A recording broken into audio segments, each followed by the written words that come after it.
તો ચૈત્રી નવરાત્રિને લઈને પાવાગઢમાં ભક્તોની ભીડ જામી છે।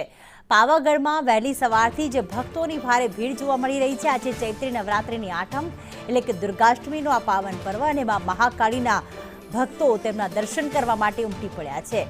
મધ્યપ્રદેશ, રાજસ્થાન, મહારાષ્ટ્રથી શક્તિપીઠ પાવાગઢના દર્શન કરવા માટે ભક્તો આવ્યા છે। આજનો દુર્ગાષ્ટમીના પાવન પર્વે આમ પણ કહેવાય છે કે આઠમ, નોમ, એકમ અને પૂનમની તિથિ માં ભગવતીને ખૂબ જ પ્રિય હોય છે ને એમાં પણ આઠમના દિવસે જો શક્તિના એટલે કે માતાના દર્શન કરવામાં આવે તો અનેક પુણ્યની પ્રાપ્તિ થતી હોય છે। ત્યારે વહેલી સવારે જ ભક્તો ઉમટી પડ્યા હતા માં મહાકાળીની આરતીમાં ભાગ લેવા માટે।